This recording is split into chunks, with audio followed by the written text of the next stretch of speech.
एक पुराना आंगन। दोपहर का समय, पीली धूप में तपता आंगन। एक कोने में पुरानी लकड़ी की चौकी, जिस पर एक बूढ़ी महिला बैठी थी, शांति देवी, जिन्हें सब अम्मा जी कहते थे। उनकी झुर्रियों भरे चेहरे पर अनुभव की एक गहरी परत थी, लेकिन आंखों में अब भी उम्मीद की लौ जल रही थी। अम्मा जी यानी शांति देवी 65 वर्षीय वृद्धा विधवा, 3 बेटों की माँ थी। उनका बड़ा बेटा राजन सरकारी अफसर, लेकिन अहम से भरा हुआ। महिमा बड़ी बहू, आधुनिक सोच की परंतु अहंकारी। रमेश उनका मंझला बेटा, बेरोजगार, पत्नी का गुलाम है। रमेश की पत्नी सुनीता, मंझली बहू, एक नंबर की स्वार्थी और चालाक। उनका छोटा बेटा सुरेश विदेश में बस गया, माँ को भूल चुका है। रिया जो अम्मा जी की पोती है, वो अपनी दादी को सबसे ज़्यादा प्यार करती है।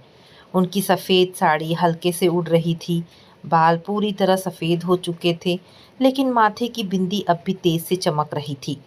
एक समय था जब वही माथा सिंदूर से चमकता था। आज वह बस बीती यादों से भरा था। उनके पास बैठी रिया, 7 वर्ष की पोती, कह रही थी, दादी आप इतनी थकी थकी सी क्यों लग रही हो। रिया दादी की गोद में बैठते हुए, दादी आज आप दोपहर में सोई नहीं। अम्मा जी ने हल्की मुस्कान के साथ सिर सहलाते हुए, थक गई हूँ बेटा, वक्त से लड़ते लड़ते। ना नींद है अब, ना कोई सपना। बुजुर्ग जब थकते हैं ना, तो आराम से नहीं, यादों से थकते हैं। रिया, कौन सी यादें दादी? आप मुझे भी तो बताओ ना। अम्मा जी थोड़ा खोते हुए, कभी ये घर मेरे पति और मेरे प्यार से गूंजता था। तुम्हारे पापा और उनके भाई जब छोटे थे तो पूरे आंगन में धमा चौकड़ी मचाते थे। वो बेल, वो तुलसी के पास खड़ी बेल की ओर इशारा करती हैं। तुम्हारे दादाजी ने लगाया था। अब देखो, उसी घर में मैं पराई हो गई हूँ। रिया गंभीर होकर, पराई? आप तो हमारी दादी हो। अम्मा जी, बेटी, रिश्ते सिर्फ नाम से नहीं निभते, कुछ रिश्ते उम्र के साथ बोझ लगने लगते हैं। रिया तो बस इतना ही समझ सकी थी कि दादी को आराम चाहिए, लेकिन असल में अम्मा जी की थकावट तन की नहीं, मन की थी। शांति देवी का जीवन कभी फूलों की तरह था। पति के साथ उन्होंने हर दुख झेले, बच्चों को पाल पोस कर बड़ा किया, पर अब वृद्धावस्था में वही बच्चे उन्हें बोझ समझने लगे हैं। बीते सालों की यादें उन्हें भीतर से झकझोर देती थी। जब उनके पति हरिनारायण जी जीवित थे, घर में खुशियों का साम्राज्य था। 3 बेटे थे, राजन, रमेश और सुरेश। पढ़ लिख कर सबने अपने जीवन संवार लिए। फिर बहुएं आई, घर भरा भरा लगने लगा। लेकिन अब वही बेटे और बहुएं उन्हें बोझ समझते हैं, बात बात पर ताने देते हैं, उनके कमरे तक में घुसने से परहेज करते हैं। रात का समय, अम्मा जी अपने कमरे में बिस्तर पर लेटी थीं, लेकिन आंखों में नींद नहीं थी। कमरे के बाहर बहुओं की बातें सुनाई दे रही थी। महिमा, बड़ी बहू, माँ जी को लेकर बहुत झंझट हो गया है। सुबह सुबह उनका नाश्ता, दिन में उनकी सेवा, फिर कुछ गिरा देती हैं तो बर्तन साफ करो। दिन भर बस सेवा ही करती रहो क्या? सुनीता, मंझली बहू, और क्या, ऊपर से बच्चों को भी उल्टा सीधा सिखा देती हैं। रिया तो बस उन्हीं के पीछे लगी रहती है। महिमा, मेरे तो बस में होता तो वृद्धाश्रम भेज देती, 2 पल की शांति तो मिले। ये बातें दीवार पार भी अम्मा जी की आत्मा तक पहुंच रही थी। उनकी आंखों से एक चुपचाप आंसू बह निकला, जिसे उन्होंने अपनी साड़ी के पल्लू से पोंछ डाला। अम्मा जी मन ही मन, जिस घर को सींचा उस घर की छांव में अब जगह नहीं। अतीत की झलक, फ्लैशबैक, 10 साल पहले का दृश्य। अम्मा जी और उनके पति हरिनारायण जी। हरिनारायण जी, शांता, ये तीनों बेटे अब अपने पैरों पर खड़े हैं। अब हमें बस चैन से बुढ़ापा बिताना है। तू देखना, बहुएं आएंगी तो घर और भी खिल उठेगा। शांति देवी, हाँ जी, बहुएं तो बेटियां ही होती हैं। दृश्य वापस वर्तमान में लौटता है। अगली सुबह राजन ऑफिस के लिए तैयार हो रहा है। माँ, मेरी शर्ट प्रेस कर दी थी ना? अम्मा जी, हाँ बेटा, बिस्तर पर रख दी है। बड़ी बहू किचन से, माँ जी चाय उबाल दो तो मैं बच्चों का टिफिन बना लूँ। अम्मा जी धीरे धीरे रसोई में जाती हैं। हाँ बहू, अभी करती हूँ। अम्मा जी चाय चढ़ाती है, लेकिन उनके हाथों की पकड़ अब वैसी नहीं रही। दूध उबालते उबालते कुछ गिर जाता है। महिमा चिल्लाकर, हे भगवान, अब ये भी साफ करो। माँ जी, आपसे अब कुछ नहीं होता, बस आराम ही किया करो। राजन मुंह बनाते हुए, बुढ़ापे में तो बस बिस्तर चाहिए, काम करवाना भी पाप है। रिया दौड़ती हुई आती है और दादी का हाथ पकड़ लेती है। रिया गुस्से में अपने माँ पापा से कहती है, आप लोग दादी को डांटते क्यों हो? उन्होंने आपको बड़ा किया है। महिमा और राजन एक दूसरे को देखकर मुस्कुराते हैं, जैसे बच्चे की बात कोई मजाक है। महिमा बहू उसे समझाते हुए कहती है, चलो रिया, स्कूल की तैयारी करो, ये बातें बड़ी होने पर करना। अम्मा जी वापस अपनी कुर्सी पर आ जाती हैं, हाथ में पूजा की माला। उनकी आंखें अब भी शांत है, लेकिन भीतर कहीं एक तूफान उठ चुका है। अम्मा जी मन में, कभी यह घर मेरी पहचान था, आज मैं ही इसमें अजनबी बन गई हूँ। रसोई में 2 चाय के कप और कई तरह के तानों का धुआं एक साथ उड़ रहा था। महिमा, बड़ी बहू, माथे पर सिल्क की चुन्नी बांधे हुए चाय का कप लिए। सुनीता, अब और नहीं सहा जाता। माँ जी की वजह से सारा दिन उलझन में निकलता है, घर में चैन ही नहीं। सुनीता, मंझली बहू, आंखों में चतुराई और आवाज में चुभन, बिल्कुल ठीक कह रही हो दीदी। और ये भी देखो, उनके पास अब भी गहनों का डिब्बा है। कोई और सास होती तो अब तक सब बहुओं में बांट चुकी होती। महिमा कहती है, गहनों की बात ही छोड़ो, पहले ये सोचो कब तक हम ये झेलेंगी। बुजुर्ग तो आशीर्वाद देने के लिए होते हैं, ना कि सिर पर सवार होने के लिए। सुनीता धीरे से कहती है, एक बात कहूँ दीदी, सुनोगी? महिमा उसके पास आकर, हाँ हाँ कहो ना। क्यों ना हम राजन भैया से बात करें, उन्हें मनाएं कि अम्मा जी को किसी वृद्धाश्रम में भेज दें। आजकल तो बहुत अच्छे खासे होम्स होते हैं, देखभाल, डॉक्टर, सब कुछ। महिमा कुछ सोचती है, फिर सिर हिलाती है, सही कह रही हो, घर में भी चैन मिलेगा और सबके सामने सेवा का नाम भी रहेगा। हम कहेंगे कि उनकी देखभाल वहाँ बेहतर होगी। दोनों बहुओं की हंसी एक दूषित हवा की तरह रसोई से निकलकर पूरे घर में फैलती है। दूसरे दिन ड्राइंग रूम में राजन ऑफिस जाने की तैयारी में, महिमा मेरी टाई कहाँ है? महिमा आवाज़ ऊंची करके, माँ जी के कमरे में होगी, हर चीज़ वहीं पहुंची रहती है। राजन झुंझलाकर माँ के कमरे में जाता है। अम्मा जी टाई उसे देती हैं, लेकिन कुछ कहती नहीं। राजन जाते जाते, माँ ज़रा अपनी चीज़ें अपने तक ही रखो, बच्चों को स्कूल की देर हो जाती है और टाई तुम्हारे तकिए के नीचे निकलती है। अम्मा जी धीरे से, माफ़ करना बेटा, आंखें अब इतनी तेज नहीं रही। राजन बिना देखे, माँ हम कितना आपके लिए करें, हमारी तो जिम्मेदारियां ही बढ़ गई हैं, दिन भर आपकी सेवा में ही तो नहीं रह सकते हैं ना। अम्मा जी चुप रहती हैं, पर मन में एक गहरी चोट और स्मृति जागती है। दोनों बहुएं अम्मा जी के खिलाफ चाल चलना शुरू कर देती हैं। उन दोनों को लगता है कि अम्मा जी का घर में कोई काम नहीं, उन्हें वृद्धाश्रम भेज देना चाहिए। और सुनीता अम्मा जी के गहनों पर नजरें गड़ाए बैठी है। महिमा और सुनीता फिर कमरे में बैठकर बात कर रही थी। राजन को धीरे धीरे इस बात के लिए मना रही हूँ, आज थोड़ी नाराज़गी दिखा दी मैंने, कल शायद वो खुद बोले कि माँ को कहीं और भेज दे। सुनीता हंसते हुए कहती है, बिल्कुल, वैसे भी रमेश तो मेरी ही सुनता है, बस एक बार बात निकले फिर मैं भी अपनी तरफ से आग में घी डाल दूंगी। महिमा कहती है, वैसे तुझे एक बात बताऊं, माँ जी के गहनों में 2 सोने की चूड़ियां और एक मोटी चैन है, मैंने खुद देखी है, अभी तक उन्होंने किसी को नहीं दी। सुनीता लालच भरी आंखों से, जब वो यहाँ नहीं रहेंगी तो सब हमारा ही तो होगा। दोनों हंसी में डूब जाती हैं, जबकि दरवाजे के बाहर रिया खड़ी ये सब सुन रही होती है। रिया भागती हुई अम्मा जी के कमरे में आकर रोती है, दादी दादी मत जाओ कहीं, मत जाओ, मम्मी और चाची आपको घर से निकालना चाहती हैं। अम्मा जी रिया को गले लगाते हुए, बेटा क्यों रो रही है, मैं कहाँ जा रही हूँ? मैंने सब सुना, वो कह रही थी कि आपको वृद्धाश्रम भेज देंगे, वो आपके गहनों के बारे में भी बात कर रही थी। अम्मा जी धीरे से सिर हिलाते हुए, बेटा, कभी कभी जब अपनों की नज़रें बदल जाती हैं तो इंसान आईने से दोस्ती करना सीखता है। तो मैं आपके साथ चलूंगी, जहां आप जाओगी मैं भी जाऊंगी, रिया जिद करते हुए कहती है। अम्मा जी मुस्कुराते हुए पर आंखों में आंसू। नहीं बच्ची, तुझे यहीं रहकर सबका सामना करना है। तू तो अच्छी बिटिया है ना। एक सुबह की बात, रसोई से बहुओं की फुसफुसाहट सुनाई दे रही थी।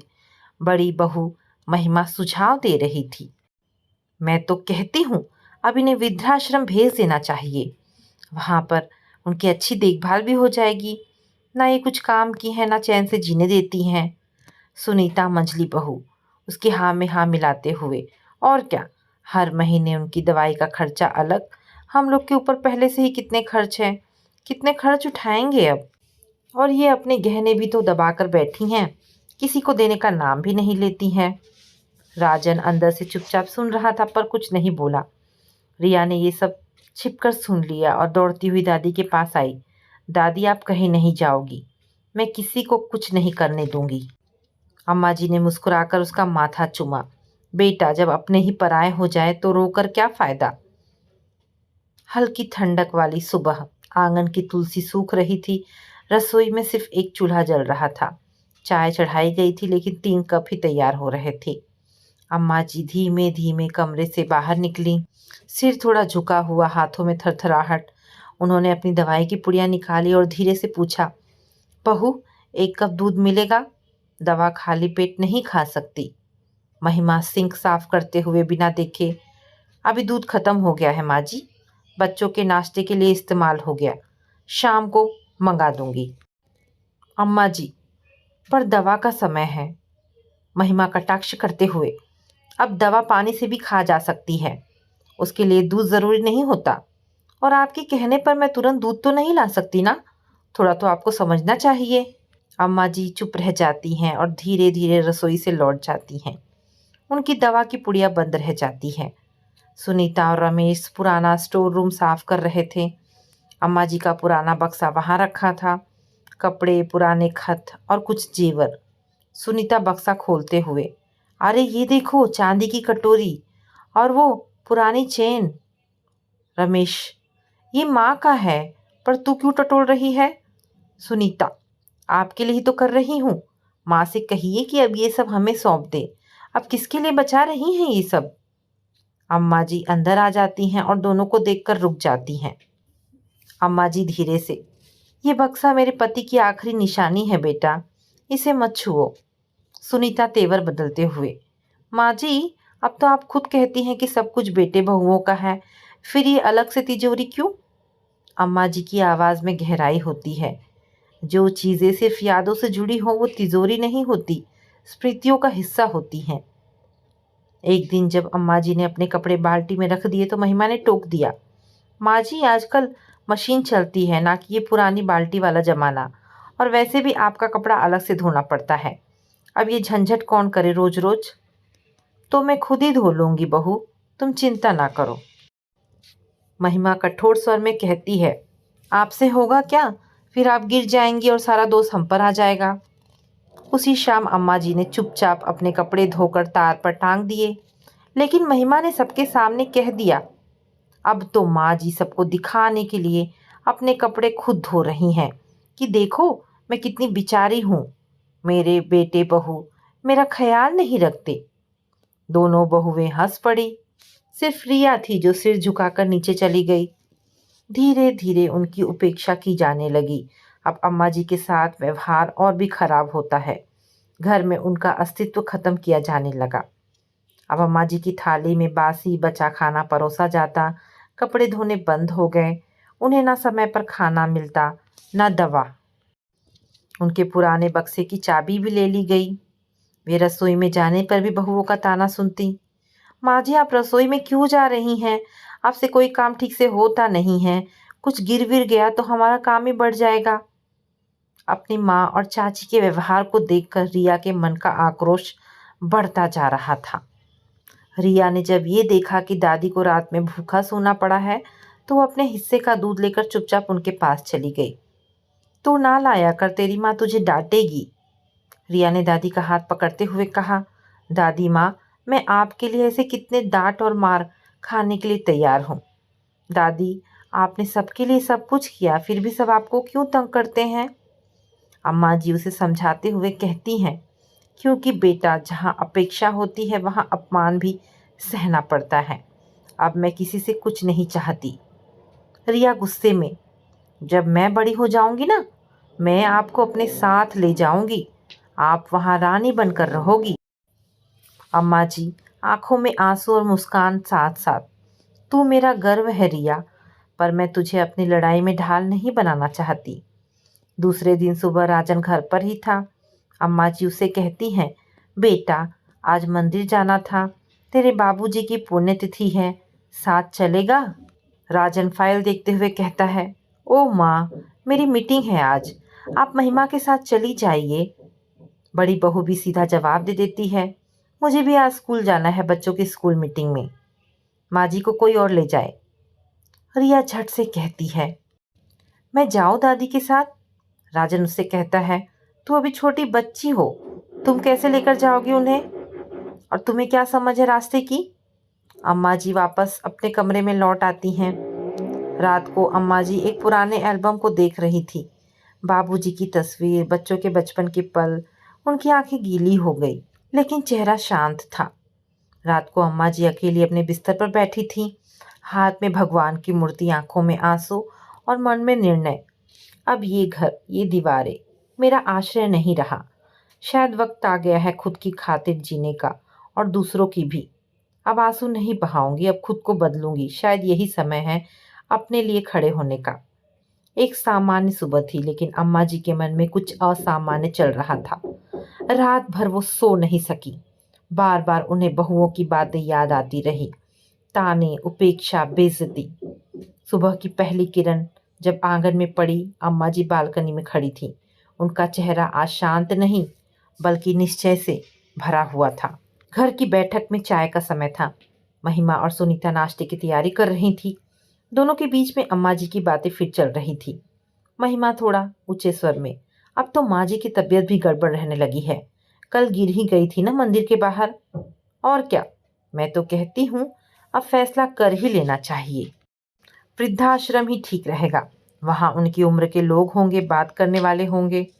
सुनीता बहू ने सुझाव दिया, सही कहा तुमने, चली जाएंगी तो हमें भी चैन मिलेगा, परेशान करके रख दिया है। तभी अम्मा जी धीरे धीरे बैठक में प्रवेश करती हैं। दोनों बहुएं चौंक जाती हैं। अम्मा जी सधी हुई आवाज में उन दोनों को जवाब देती हैं, बहू, बहुत सुन लिया तुम लोगों का, और बहुत बर्दाश्त भी कर लिया। मैं अब जो भी फैसला होगा वो मेरा अपना होगा, और तुम दोनों को अब मेरे लिए कोई तकलीफ उठाने की ज़रूरत नहीं है। माँ जी, आप तो? अम्मा जी कठोर लहजे में, हाँ महिमा, अब तक मैंने सब सहा, सब सुना, लेकिन अब नहीं। अब मैं खुद अपनी ज़िंदगी का फैसला करूँगी। अम्मा जी अपने कमरे में जाती हैं, अपनी पुरानी छोटी थैली निकालती हैं। उसमें सिर्फ कुछ जोड़ी साड़ियाँ, भगवान की मूर्ति, बाबूजी की तस्वीर और एक छोटी सी डायरी लगती हैं। रिया दौड़ती हुई आती है, दादी, आप ये सब क्यों रख रही हो? आप कहीं जा रही हो क्या? अम्मा जी मुस्कुराते हुए उसकी आंखें पोंछते हुए, हाँ बेटा, अब दादी को अपने लिए जीने जाना है। रिया फूट फूट कर रोते हुए, मैं आपके बिना नहीं रह सकती दादी, मैं भी चलूँगी। अम्मा जी उसे गले लगाते हुए, तू यहीं रहेगी, तू मेरा सपना है, और मैं नहीं चाहती तू भी मेरी तरह टूट जाए। पर वादा कर, तू कभी किसी को अपने आत्मसम्मान से बड़ा नहीं बनने देगी। बेटों की उपेक्षा, बेरुखी, बहू के ताने और अपमान से तंग आकर अम्मा जी एक दिन घर से निकल जाती हैं बिना कुछ कहे। अम्मा जी एक निर्णय लेती हैं, चुप रहकर अपमान सहने के बजाय वे खुद के लिए रास्ता चुनेंगी। घर में सब अपने काम में व्यस्त थे, किसी को पता नहीं चला कि अम्मा जी कब दरवाजे से निकल गईं। उनके पैरों में टूटी चप्पल थी, लेकिन अब उनका आत्मसम्मान था। एक ऑटो वाले से उन्होंने पूछा, बेटा, कोई वृद्धाश्रम है क्या आसपास? ऑटो चालक ने देखा, आंखों में तेज था लेकिन कपड़ों में साधारण महिला। वो समझ गया, यह कोई साधारण वृद्धा नहीं है। माँ जी, एक है प्रेमाश्रम, लेकिन आप क्यों? अम्मा जी धीरे से, अब जीवन में किसी का भार नहीं बनना चाहती, अब अपने लिए जीना है। शाम को जब रिया ने सबको बताया कि दादी घर से चली गई हैं, पूरे घर में एक सन्नाटा छा गया। राजन गुस्से से, तुम लोगों ने क्या कर दिया, माँ को इस हालत में जाने दिया? महिमा कहने को मजबूर, हमने तो कुछ नहीं कहा, वो खुद ही। रिया कड़े स्वर में, आप सबने उन्हें मजबूर किया, आपने उनका दिल तोड़ा, इज्जत छीनी, और अब जब वो चली गई तो आपको चिंता हो रही है? प्रेमाश्रम, एक आश्रय गृह, यहीं अम्मा जी पहुंची। यहाँ पहले से 30 और वृद्ध जन थे। सबकी कहानी एक जैसी थी, अपनों अपने द्वारा ठुकराए हुए। प्रेमाश्रम, जहाँ दीवारें धूप से नहीं जख्मों से तपती हैं। यहाँ हर चेहरा किसी कहानी का हिस्सा है। जब अम्मा जी वहाँ पहुँची, वहाँ की संचालिका सरला बहन जी ने उन्हें गले लगाकर पूछा, माँ जी आपका कोई नहीं है? अम्मा जी ने भी सधे हुए शब्दों में जवाब दिया, थे बहुत, पर अब किसी से कोई अपेक्षा नहीं है। सरला मुस्कुराकर, तो फिर आप अब हमारी अम्मा जी हैं, यहाँ सब आपके बच्चे हैं। रात को प्रेमाश्रम के एक कमरे में अम्मा जी अपनी पुरानी डायरी खोलती हैं। पहले पन्ने पर लिखा है, आज मैंने पहली बार खुद के लिए जीने का निर्णय लिया है। कोई बेटा बेटी नहीं चाहिए, अब बस मैं और मेरा आत्मसम्मान साथ रहेंगे। कमरे की दीवारों पर ना कोई घड़ी थी, न टीवी, लेकिन अम्मा जी के चेहरे पर शांति का पहला सूरज उगा था। अम्मा जी वृद्धाश्रम में नए जीवन की शुरुआत कर रही थी। वे एक नए जीवन की ओर कदम बढ़ा रही थी। प्रेमाश्रम की दीवारें भले ही थोड़ी पुरानी हो, लेकिन वहाँ की हवा में सुकून था। वो सुकून जो अपनेपन की कमी के बीच में भी अपनापन खोज लेता है। सरला बहन जी अम्मा जी को एक छोटा कमरा दिखाती हैं, जिसमें एक खाट, एक अलमारी और एक खिड़की थी, जिससे बाहर नीम का पेड़ दिखता था। सरला मुस्कुराकर, ये आपका कमरा है माँ जी, पर घर समझिए, यहाँ सब आपके अपने हैं। अम्मा जी थोड़ा हिचकते हुए, अब किसी को अपना कहने से डर लगता है बहन जी, पर कोशिश करूँगी। अगले दिन सुबह अम्मा जी बाग में बैठी थी, तब 4 वृद्धजन उनके पास आकर बैठे।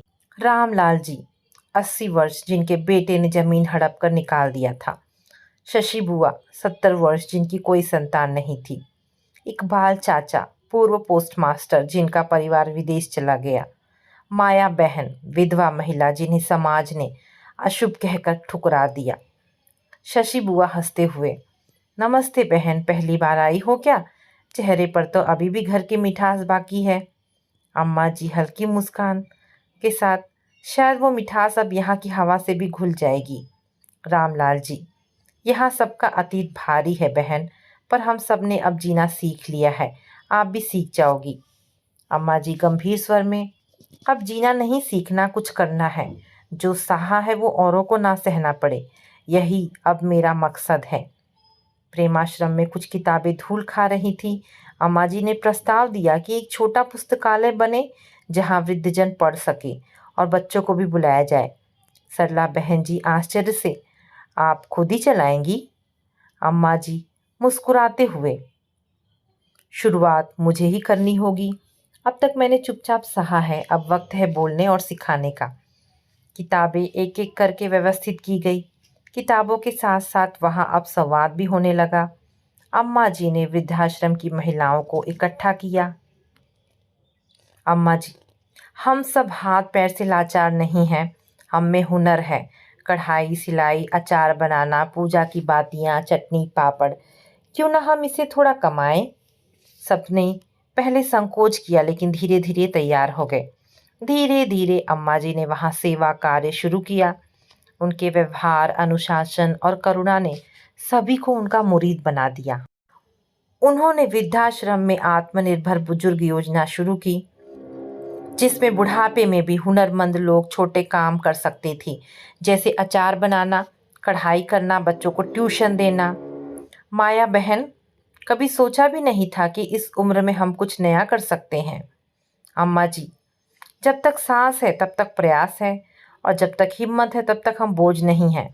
उदाहरण है, 1 महीने बाद एक स्थानीय मेले में अम्मा जी के बनाए गए अचार, सिलाई और पापड़ बिके, वो भी हाथों हाथ। एक एनजीओ ने उन्हें 10,000 का पहला ऑर्डर दिया। रामलाल जी रोते हुए, लगता है आज खुद को फिर से जीवित पाया है बहन जी। सरला बहन जी भाव-विवल होकर, आपने इस आश्रम में जान डाल दी है माँ जी। अब आप सिर्फ अम्मा नहीं, अम्मा जी हैं, पूरे परिवार की नहीं, पूरे समाज की। एक युवा पत्रकार राहुल जो बुजुर्गों के लिए काम कर रहा था, अम्मा जी की कहानी सुनकर मिलने आया। राहुल, माँ जी, क्या मैं आपकी कहानी सबको बता सकता हूँ? अम्मा जी धीरे से, अगर इससे किसी और की माँ को अपमान सहने से बचाया जा सके तो क्यों नहीं? लिखो, लेकिन ये भी लिखना, सहनशीलता माँ की पहचान है, पर चुप्पी उसकी मजबूरी नहीं। प्रेमाश्रम का नाम अब चार दीवारी से निकलकर समाज में फैल चुका था। बुजुर्गों के लिए नया साहस, नई उम्मीद जाग उठी थी। अम्मा जी अपने कमरे में बैठी, पास में एक डायरी जिसमें उन्होंने लिखा, अब मैं घर की दीवारों में बंद नहीं हूँ, मैं अब खुद का रास्ता हूँ और औरों के लिए एक दीपक भी। अम्मा जी अब सिर्फ एक वृद्ध महिला नहीं बल्कि पूरे समाज की प्रेरणा बन गई थी। समाज की माँ, जिसमें एक साधारण बुजुर्ग महिला जो अपने ही घर में उपेक्षित थी, अब पूरे समाज की प्रेरणा और सम्मान की प्रतिमूर्ति बन गई है। एक स्थानीय समाचार चैनल पर विशेष कार्यक्रम चल रहा था। सिर्फ खबर नहीं, उदाहरण बन चुकी हैं अम्मा जी। एंकर ने भावनात्मक स्वर में कहा, इनकी उम्र भले ही स्तर हो, लेकिन इनके विचार और साहस आज के युवाओं के लिए भी प्रेरणा है। एक माँ जो अपनों से तिरस्कृत होकर भी समाज की माँ बन गई। अगले ही पल टीवी स्क्रीन पर अम्मा जी प्रेमाश्रम के आंगन में बैठे वृद्धों को सिखाते हुए दिखाई देती हैं। राजन अपने ऑफिस में बैठा था, सामने क्लाइंट बैठे थे।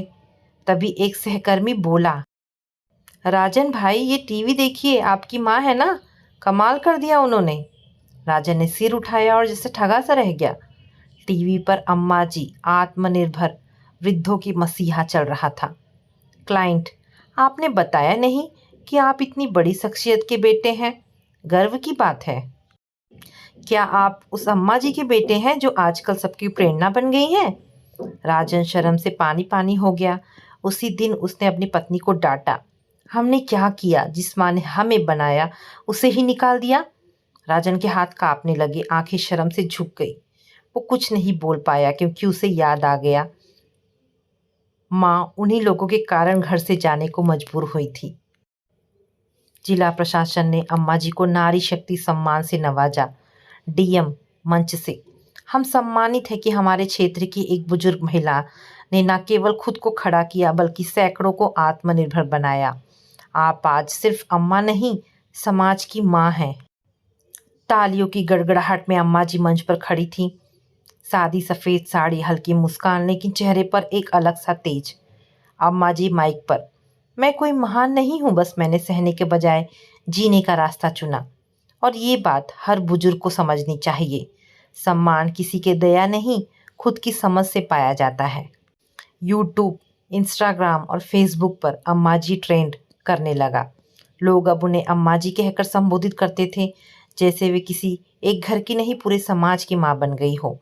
अम्मा जी का संदेश, बुजुर्गों की शक्ति, आत्मनिर्भर दादी, वीडियो क्लिप्स लाखों लोगों तक पहुँचे। दिल्ली की एक एनजीओ ने उन्हें वृद्ध सशक्तिकरण ब्रांड एम्बेसडर बना दिया। महिमा और सुनीता टीवी देख रही थी, चेहरे पर ना रौनक थी ना चैन। महिमा ने घबराते हुए कहा, सुनीता देखो ना, माँ जी तो प्रसिद्ध हो गई हैं, लोग उनका गुणगान कर रहे हैं।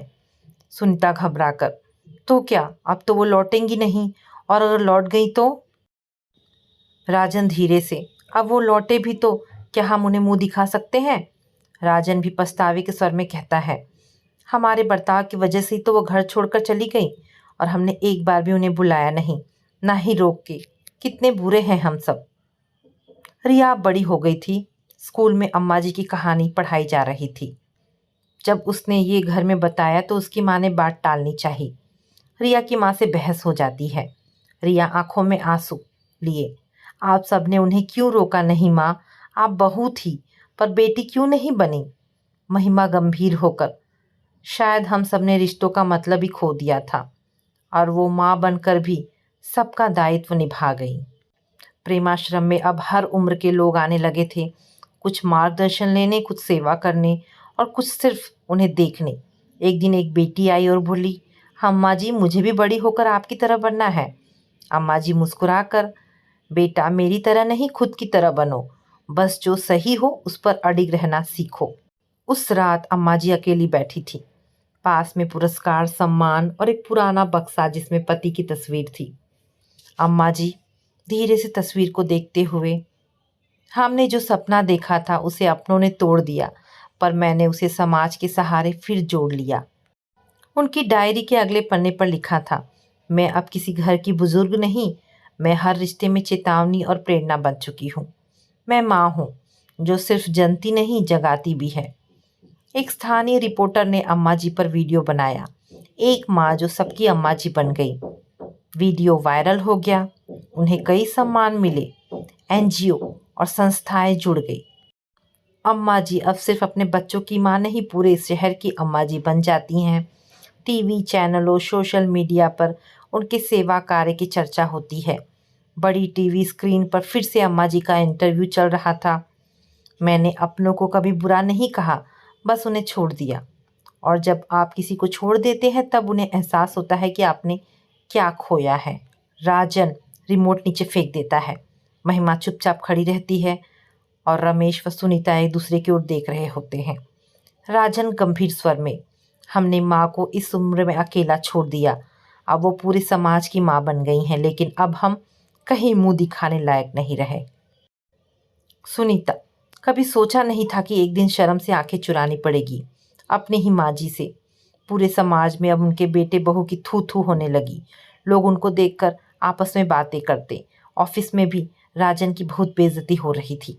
लोग कहते कि इन लोगों ने अपनी वृद्ध अम्मा जी को घर से निकलने को मजबूर कर दिया। लेकिन फिर भी अम्मा जी इतनी महान हैं कि वो अपने बेटे बहू को कोई दोष नहीं देती हैं। ये उनका बड़प्पन ही है। उनके बेटे टीवी पर देखते हैं कि जिनसे वे पीछा छुड़ा रहे थे वही अब समाज की प्रेरणा बन गई हैं। उन्हें आत्मग्लानि होती है। मीडिया उनके घर पहुंचती है सवाल पूछने। बेटे बहुएं आत्मग्लानि के कारण अम्मा जी से माफ़ी मांगने को तैयार होते हैं। अब वो मोड़ आ गया था जब बेटे बहुओं और पूरे परिवार को अपने व्यवहार पर पश्चाताप होता है। एक दिन सुबह दोनों बेटे राजन रमेश अपनी पत्नियों और बच्चों के साथ प्रेमाश्रम पहुंचते हैं, हाथों में फूल, मिठाइयाँ और नम आंखों के साथ। रिया सबसे आगे है, चेहरे पर डर और उम्मीद दोनों। प्रेमाश्रम के दरवाजे पर सरला बहन जी उन्हें देखकर ठिठक जाती हैं। सरला बहन जी धीरे से, अब याद आई है अम्मा जी की, तुम जैसे बहू बेटे भगवान किसी को ना दे। राजन गंभीर होकर, हम उनसे माफ़ी मांगने आए हैं, चाहे वो हमें अपनाए या नहीं, बस एक बार हमें माफ़ कर दें। आखिर गलतियां तो इंसान से ही होती हैं और वो माँ है हमारी, हमें ज़रूर माफ़ कर देंगी। प्रेमाश्रम के आंगन में अम्मा जी तुलसी में पानी दे रही थी। सफ़ेद साड़ी में उनके चेहरे पर संतोष की रेखा थी। रिया दौड़ती हुई आई और उनके पैरों से लिपट गई। रिया रोते हुए, दादी हम सब आ गए, आप लौट चलो ना घर। अम्मा जी ने रिया को प्यार से गले लगा लिया, माथे को चूमा, पर बेटे बहुओं की ओर देखा नहीं। दोनों भाई अम्मा जी के पैरों में गिर पड़े। राजन नजरें झुकाकर, माँ हमें माफ़ कर दो, हम समझ नहीं पाए। अब जब पूरी दुनिया आपको अम्मा जी कह रही हैं तो हमें समझ आया कि हम क्या खो चुके हैं। रमेश, माँ हमसे गलती हुई, बड़ी गलती, हमने घर को घर नहीं रहने दिया। बड़ी बहू महिमा ने कहा, हमने आपका सुख छीन लिया, अब अगर क्षमा ना भी करें तो भी हमें दंड दो माँ, पर हमें एक बार गले से लगा लीजिए माँ। माँ हमें माफ़ कर दो, हम आपको घर ले जाने आए हैं। कुछ क्षणों की चुप्पी, बस हवा चल रही थी। फिर अम्मा जी ने सिर उठाया और बहुत ही स्थिर स्वर में कहा, माफ़ कर दूंगी क्योंकि माँ हूँ, लेकिन भूलूंगी नहीं क्योंकि इंसान भी हूँ। तुम लोगों ने मुझे उस उम्र में ठुकराया जब सहारा चाहिए था। अब जब समाज ने मुझे अपना बना लिया है तो मुझे वापस उस जगह पर लौटने की ज़रूरत नहीं है। बहुएं रोते हुए कहती हैं, हम आपके बिना अधूरे हैं माँ जी। अम्मा जी, मैं अधूरी तब थी जब अपनों के साथ थी, अब पूरी हूँ, खुद से, अपने सम्मान से, अपने कर्म से और अपने इन वृद्ध भाई बहनों के साथ। बेटे बहुएं सब झुककर अम्मा जी के चरणों में बैठ जाते हैं। अब ये घर मेरा है और ये लोग मेरे अपने हैं। अगर मुझे दिल से अपनाया होता तो मैं कभी जाती ही नहीं। रिया भी आई, आंखों में आंसू लिए। दादी मुझे अपने पास रख लो, मैं भी सेवा करूँगी। अम्मा जी, तू तो हमेशा मेरी रही है। तेरा जब भी जी चाहे तू यहाँ आ जाया करना, मिलकर हम सेवा का कार्य करेंगे। अम्मा जी बेटों से कहती हैं, अब मुझे घर की नहीं समाज की ज़रूरत है। लेकिन माँ का दरवाज़ा कभी बंद नहीं होता। राजन, क्या हम आपको समय समय पर देखने आ सकते हैं माँ? अम्मा जी धीरे से, हाँ लेकिन अब मैं तुम्हारी माँ नहीं, समाज की माँ हूँ। आओ, लेकिन मिलने, लेने नहीं। और अब मुझसे कोई अपेक्षा मत रखना कि मैं अब उस घर में वापस लौटूंगी। बेटे बहुए लौटते हैं सिर झुकाए, लेकिन इस बार अफसोस में नहीं, श्रद्धा में। अम्मा जी वापस तुलसी के पास बैठती हैं और धीरे धीरे अपनी डायरी खोलती हैं। रिश्ते वही जो समय पर साथ दे, और माँ वही जो सब कुछ सहकर भी राह दिखाए। अब मैं नहीं चाहती कि कोई माँ यूं उपेक्षित हो। अब मेरी डायरी नहीं, मेरी आवाज़ बोलेगी। अब प्रेमाश्रम वैसा नहीं रहा। अब वह सिर्फ एक वृद्धाश्रम नहीं, बल्कि एक सेवा संस्थान, एक प्रेरणा केंद्र बन चुका है। गेट पर एक तख्ती लगी थी, अम्मा सेवा धाम, जहाँ बुजुर्ग बोझ नहीं, अनुभव है। भीतर एक बड़ा हॉल जहाँ वृद्धजन योग कर रहे थे, एक कमरा जहाँ महिलाएं बच्चों को सिलाई कढ़ाई सिखा रही थी, और एक कमरा जहाँ अम्मा जी बैठी थी, एक रजिस्टर में नाम लिखते हुए। अम्मा जी ने अपने नाम की जमीन वृद्धाश्रम को दान कर दी। रिया को अपनी विरासत सौंपी, सेवा, सहनशीलता और आत्मसम्मान। अम्मा जी अपनी सारी संपत्ति एक वृद्धाश्रम ट्रस्ट को दान कर देती हैं।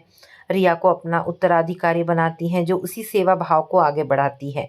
अम्मा जी ने एक पहल शुरू की थी, आत्मसम्मान पाठशाला, जहां वृद्ध महिलाएं और पुरुष दूसरों को हुनर, शिक्षा और जीवन जीने की कला सिखाते थे। हर सप्ताह आसपास के गांव से महिलाएं और बच्चे आते। एक लड़की, दादी, मेरे पापा कहते हैं कि दादी कुछ नहीं कर सकती, क्या मैं उन्हें यहाँ लेकर आ सकती हूँ? अम्मा जी हंसकर, जरूर ला बेटा, जब तक लोग समझेंगे नहीं कि बुजुर्ग अनुभव है, तब तक परिवार अधूरे रहेंगे।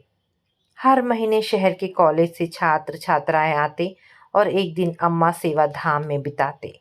एक युवा, अम्मा जी आप में इतना साहस कहाँ से आया?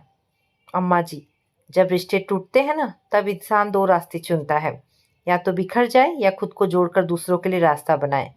मैंने दूसरा रास्ता चुना। दिल्ली में राष्ट्रपति भवन में एक भव्य कार्यक्रम हो रहा था। नारी प्रेरणा पुरस्कार के लिए मंच पर बुलाया गया श्रीमती शांति देवी, जिन्हें पूरा देश अब जानता था अम्मा जी के नाम से। राष्ट्रपति, इनका जीवन एक आदर्श है। परिवार ने ठुकराया, लेकिन इन्होंने देश को अपनाया। इन्होंने साबित कर दिया कि बुजुर्ग कमजोर नहीं, समाज के नींव है। पूरा हॉल तालियों से गूंज गया। अम्मा जी ने पुरस्कार ग्रहण किया और बोली, मैं किसी कुर्सी या मंच की भूखी नहीं हूँ। मेरी असली खुशी तब होगी जब हर घर में माँ को सम्मान मिलेगा और हर बुजुर्ग को जीवन जीने की आज़ादी। राजन, रमेश और बहुए सभी अब नियमित रूप से सेवा धाम आते थे। अब वे सिर्फ बेटे नहीं, सेवक बन चुके थे। रिया अब बड़ी हो चुकी थी और अम्मा सेवा फाउंडेशन की संस्थापक अध्यक्ष थी। रिया अम्मा जी से, दादी अब आप आराम करो। क्यों नहीं करती?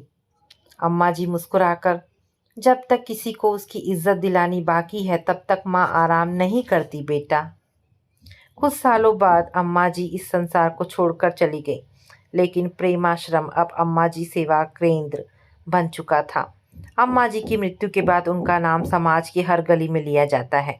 उनका बलिदान, सेवा और आत्मसम्मान आने वाली पीढ़ियों को रास्ता दिखाता है। हर साल उनके जन्मदिन पर सैकड़ों वृद्धजनों की सेवा होती और स्कूल में उनके जीवन पर भाषण होते। उनके जीवन ने एक नारा दिया था, माँ सिर्फ जन्म नहीं देती, वो समाज को दिशा भी देती है। अंतिम पंक्तियाँ अम्मा जी की डायरी से, मैंने रिश्तों से बहुत कुछ सीखा, प्यार भी, तिरस्कार भी, पर अंत में मैंने खुद को पाया। और अब मेरी सबसे बड़ी दौलत है मेरी कहानी, मेरी लड़ाई और मेरी विरासत। मैं अब सिर्फ किसी की माँ नहीं, मैं हर उस इंसान की आवाज़ हूँ जो चुप रहेगा, पर अब चुप नहीं रहेगा। तो दोस्तों, कहानी यहाँ पर समाप्त होती है। आशा करती हूँ कहानी पसंद आई होगी। अगर कहानी पसंद आई है तो प्लीज़ इसे लाइक एंड शेयर करें। दोस्तों, ऐसी ढेरों पारिवारिक और शिक्षाप्रद कहानी सुनने के लिए मेरे चैनल को प्लीज़ सब्सक्राइब करें। मिलते हैं एक नई कहानी के साथ। धन्यवाद दोस्तों।